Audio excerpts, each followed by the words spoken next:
Welcome to my program Bashy's Corner. We discuss issues in our program which mainstream media doesn't want or doesn't care, but we do care. Denmark is a land of NGOs.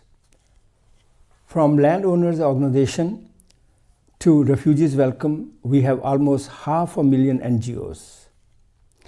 Danes are organized in hundreds and thousands of organizations.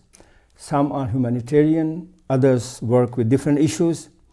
But Danish humanitarian NGOs play a very important part in the society and also outside the society. They have achieved a lot of good results when it comes to raising awareness, when it comes to human rights, anti-discrimination, and anti-racism.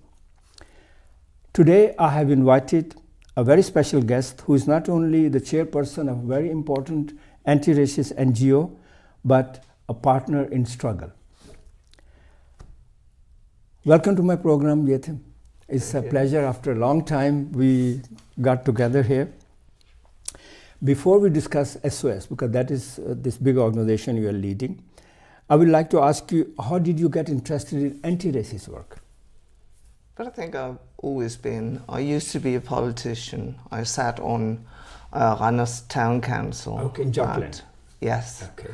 And I became the chairwoman of the employment committee and managed to get integration as my field. So I've always been interested in that field. So being sometime politician, whether local or national, gives good opinions, good possibility to look at those things. Yeah, so I've been working with that area for a number of years. Okay. I understand that this city you have been part of, Randers. Many years back I visited that, and there was a lot of skinheads and very powerful racist organization, but now they don't exist there. What happened? I don't know. Actually, I think they're still there, but they are just, most of them are in jail, I suppose. Okay. So there was good work, then they're gone now. SOS Racism is a part of international movement which started in France in 80s, I can remember. When was this started in Denmark, and how and why? It started because Birgitte Olesen, who's from Randers, yes. She was very interested in the French organization, and which was formed because of Marie Le Pen.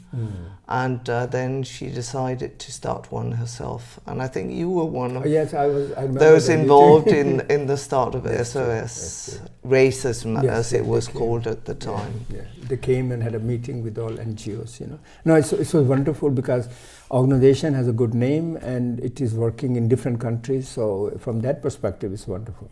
So in 1988 it was formed, and it merged with the Folkebevægelsen mod Fremmed. Yes. Yeah.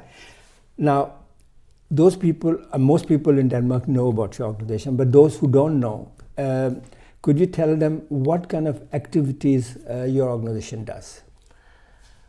Well, we're all volunteers, so we don't have the expertise to do counselling.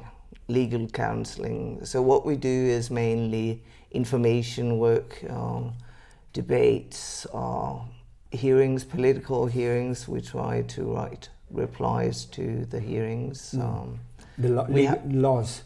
Yeah. Okay. When new bills are going to be introduced, then we, in our field, then we write replies. We also have a magazine twice a year. Okay. And we have our little encyclopedia every second year about refugees, immigrants and discrimination. So we try to, it's mainly information work to try to make people aware that we are not that different. And raise awareness? Yes, of course. Okay. That's very much. You're based in Copenhagen now, and there are a lot of other members also here. But you also have small branches in other part of the country, or only based in Copenhagen? Unfortunately, we only have the Randers chapter. But we hope to get a new chapter in Esbjerg. All right. And, well, there may be other people who are interested in other parts of the country, but it's difficult to get people to get involved in. It's actually quite a lot of work. So why is it difficult? It's a democratic, humanistic country. Yeah, but people are busy. Yeah. Have a lot of things. Yeah, so. But people in Denmark, they worry about their society. Changes are coming. Of course they do, but it also takes a lot if you wish to open your own local chapter of, for instance, SOS mod racisme. Okay. And do you also work with other organizations who work with the same issues? Yes, we try to sort of make partnerships with other NGOs, because it seems it makes more sense if we try alliance to, buildings. Yeah. Okay. Anti-racist NGOs for many years don't get any support from the state. You know that. Not since the Danish People's Party entered the scene or came into power. Yeah, 2001, that's true. Yeah. Then how did you survive? Because you do a lot of work, you have a website, you have a small magazine you give out, you do activities, seminars, there's a lot of work. But it's all voluntary work, and then we do have subscription fees from our members, and there's this, the government gets the surplus from the lottery and the pools, and we apply for grants for projects and activities. Yeah, so we get and a bit of money. And their Danish People Party has no power. Pardon? Their Danish People Party can't do anything. Apparently they haven't discovered it yet. Lord. Yeah, but they may. We've seen it before. And people also give donations sometime? Yeah, sometimes. We actually just got 10,000 kroner. So. As we talked about, in 80s and 90s, there were, I remember, many organizations was working with anti-racism. I was involved with INSOM and POEM. We had 50 organizations under our. But of course, when this Danish People Party became so powerful, can you explain to our viewers what actually happened? I mean, Danish People Party, they doesn't have any ministers, they are not sitting in the government, but still they can influence decision making. Why? When they were going to do the negotiations about the budget for 2002, they brought this list. We usually call it the death list. Okay. And Morten Kjærum and Niels Erik Hansen were at the top. So they were to be DRC slaughtered and Institute first. for Human Rights, yeah. Okay.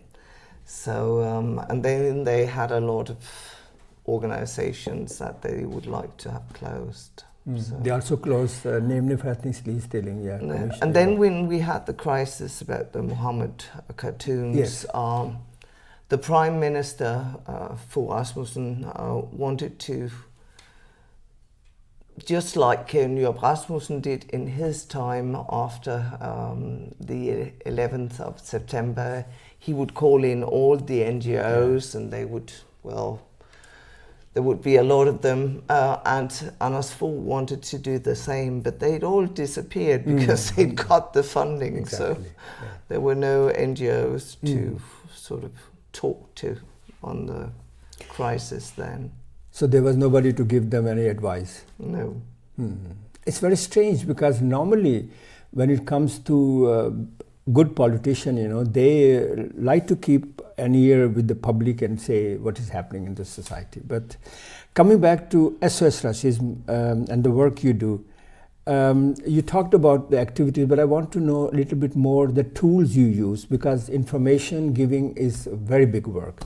So can you tell a little bit about the tools you are using in giving this information? Well, it's actually a lot of different things.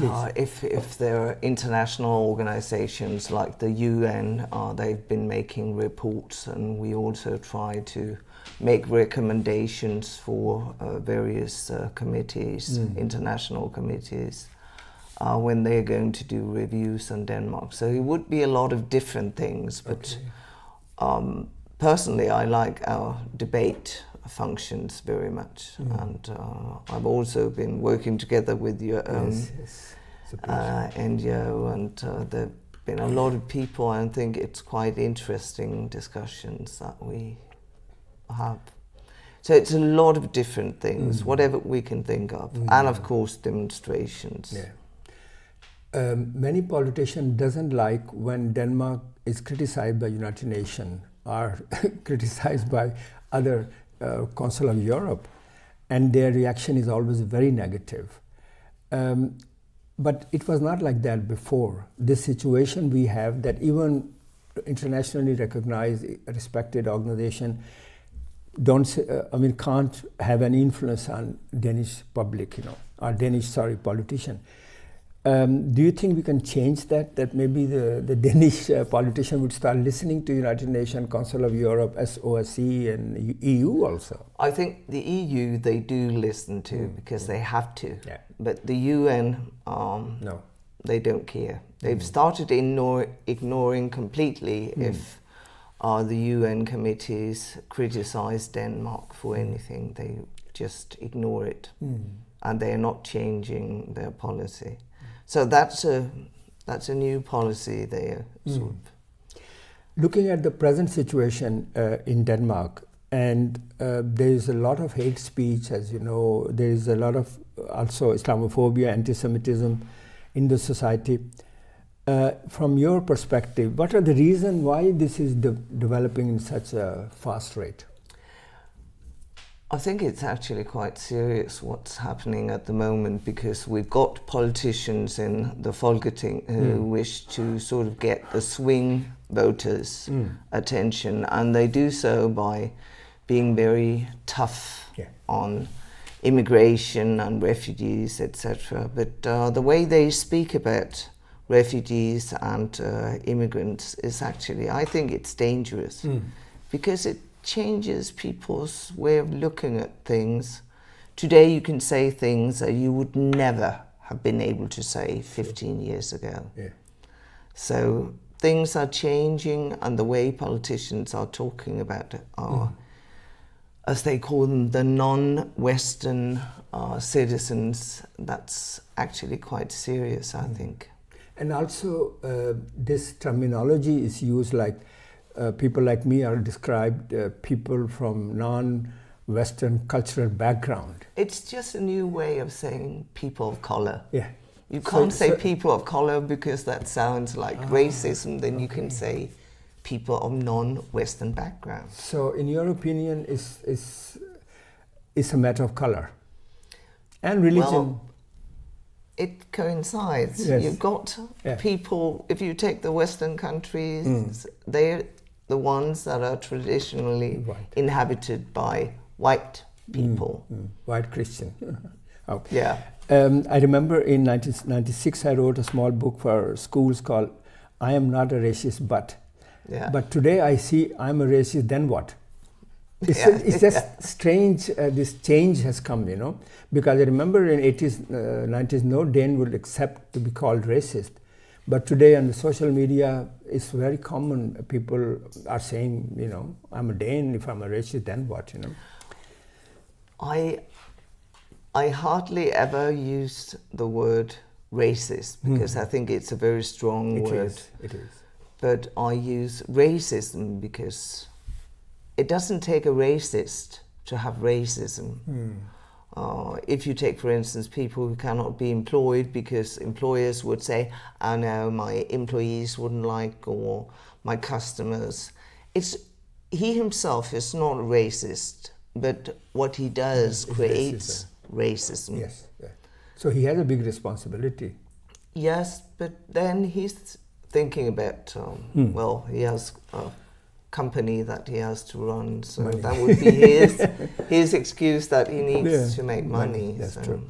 The seminars and debates and conferences SOS Racism arranges, what kind of topics do you talk about, At the moment, I think it's mainly hate speech and hate crime, because it's quite important. We've seen a tremendous increase in hate speech and hate crime. Not only on media, but also in mainstream media. Yeah, and also In real life. In real life, yeah. Yes. In the street. But if you take, for instance, that Afghan boy who was attacked by 4 boys who threw a Molotov cocktail at him, that's what happened there. There must have been something that sort of gave them the idea that it's acceptable, because it's so far away from the way Denmark used to be. Exactly. It's like a murder killing somebody. It's quite scary. But the funny thing is that the lawyer of that boy, he used very strange. He said, "Well, they are just young boys, you know. They didn't mean it, you know." Yeah. Anyway, in your seminar and conference, what kind of public do you have? Who comes there? Well, I think in recent years, the audience has become more mixed. Okay. Because it used to be intellectual white people of a certain age who would appear at those functions. But now I think that we are also, but now I think that we're also attracting quite a number of people who are minority Danes, which is the term that I've started to use, majority Danes and minority. Very true. Yeah, Danes. it is true. Are youth also part of that, the young people? Because last time when you had the conference on hate, there were many young people. I saw many young girls who came there. Yeah, we do find it hard to attract young people as volunteers, but they're interested in... Come and listen. We also had Rap Against Racism, and of course that appealed to... perhaps not the very young, but the youngish audience. So do you think that the younger generation is more sympathetic to your cause or our cause? I think most of our members are actually people my age. Oh, really? Yeah. Okay. So I think our average age is fairly high, but we're also starting to get some young people, but not very young, not young students. Those we have would be in their late 20s. But you send also speakers to schools, don't you? Your organization? If schools ask for it, but we haven't done so. You don't have for any a long team time. who goes there? No, we do have a website that's called SOS menneskerettigheder.dk, which is supposed to be for high schools. But we don't really have the resources to keep it updated, so we would like to do more on that. Because your organization also answers comments the laws, so do you meet politicians also sometime? Recently, my vice chairwoman, Anna Nielsen, has been trying to see if she could get the left wing and the social liberals to perhaps introduce an action plan for anti-racism. But then we had elections and things. No, we had a new government, sorry. So things stalled. Okay. But she has actually been trying to. But they're not really interested. They don't want to talk to us. Why? Because they want to be able to talk about... I mean, the way they get the votes of the swing voters is by being tough on Muslims, on immigrants and refugees. So they don't want to talk to us because we're going to criticize them. Yeah. And of course they don't want us to. Yeah. All over Europe, in Holland, Germany, France, everywhere it's the same thing. What about media? Do you have a contact with some good journalists who come and give good advice to you? I find it very hard to get in contact with the national media. When I was in Randers and was a politician, I thought I was a master of press releases, but when I came here, I found out, no, you're not. Because I think it's quite difficult to sort of get in contact with the media. But sometimes we do. We've been approached by the international press. Okay. New York Times and Washington Post, and there was this, I think he worked for The Guardian, so international journalist and a German journalist as well are sometimes interested. And then I suppose they look up the word racism and then they find us. So. I just want to tell you something very interesting. In 2003, I had a meeting with Bertel Haarder, who was integration minister at that time. And in one-to-one meeting, he showed me a big folder with all my interviews and speeches and statements to the international media. He said, look what you are doing, you know. Okay. So they keep an eye on you too. How do you look back at this political development since Danish People Party came to Parliament and start putting pressure on the other parties? Because every political party seems to be afraid of Danish People Party. And they only have 23% vote or 22% vote. That's not only, that's actually quite a lot. And that's why. But the funny thing is that they don't have that much influence. They do have on integration and the Aliens Act.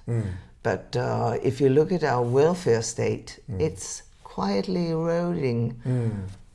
And while everybody is looking at refugees and immigrants and terrorism, then the conditions of the elderly, the conditions at the kindergartens, etc., they've deteriorated. So it's maybe a very smart way of politicians. They do, you know, they keep people busy in those and then do whatever they like. Now, I want to ask you about this role of this politician and media, and even academics. You know, some of the academics, they write horrible things about minorities. You know, it's changing in the society again. I can understand politicians because they, as you say, they have to have votes. You know, swing votes.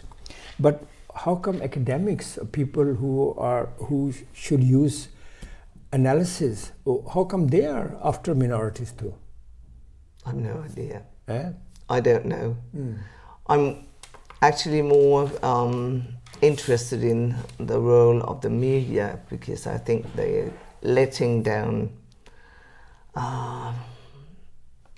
the people because they're just chasing the good stories. There was just a new study showing that immigrants or ethnic minorities only in 4% of the news articles were they mentioned. Okay. 4%, that's even worse than the last study, so which was 5 years ago. Okay. And so they're not, you'll see them in the debate sections where talking people, about them. Yeah. But in the news articles, whenever you come across ethnic minorities, it'll be terrorism, crime, integration. It's certain areas. You never see people from ethnic minorities giving advice on housing or finance. And coming back to these surveys, a recent Megaphone survey tells us that 8 out of 10 people with Muslim background, they feel that their situation is getting worse now. Is it true? Yes, I think it's quite serious. And I think we all know it. If you talk to people, some people are convinced that the Muslims are going to take over Denmark. And that's when I say there's 1% of Muslim descent in the Danish Folketing. Exactly. And half of those is Nasakada. Yeah, exactly. So how could you seriously say that the Muslims are and how taking they're going to take over? Danish Parliament took a very strange decision in February that only people with Western parents will be considered Danes. Why such a decision? Why is needed to make this kind of decisions? I think it's a racist statement because it's nothing but a statement and it doesn't have any legal effect whatsoever. But it had consequences. Yes, it did because it caused an uproar. Yes. And no wonder because suddenly you'd sort of say we've got the Danes and then all the others, if they are non-Western, then they don't count as Danes. But I think in a way it was good because it started a discussion that we needed. Mm-hmm. What is it? What does it mean to be Danish? So what is for you to be a Dane? I think to be a Dane, if you were brought up here, if you were born here, then you're a Dane. Mm. Whether you have the Danish citizenship or not, that's not and you what's also, if important. you feel Danish, if you also feel Danish. Yeah. Uh-huh. And especially if you were born here, I think it's ridiculous if you can't get a Danish citizenship, because that's your home country. You have no other country to go? No, there's no other home country than... So do you think that this sad situation we are talking about, do you think it can be changed somehow, maybe in 5-10 years or 20 years? Well, prospects are not too bright at the moment, so I'm a bit pessimistic, but of course I do believe that it can and must be changed. But at the same time, I also remember last year when a lot of Syrian asylum seekers came, there was a huge welcome from the normal people, ordinary people, not politicians or media or the police. Organization like Friendly Neighbor and Welcome Refugees, they have thousands and upon thousands of members. They help them. They have now branches all over Europe. So why this big difference between the official Denmark and the people's Denmark? But I think the population is becoming polarized. Mm-hmm. So you'll find people who have very right-wing. The right-wing views are always brought. Whenever the media interview people, they'll take some of the right-wing Danes, that is majority Danes, and some of the right-wing Muslims from Grimhøj, Mosque, etc. And that's the way they create the good stories, but it also influences people's minds. So you will have a lot of people, if they don't know Muslims themselves, then they get scared. Jette, it was wonderful to have you on our program, and I'm sure that our viewers who have seen this program and listened to wise words of Jette Müller, they will think next time they meet somebody. Until next time, take good care of yourself.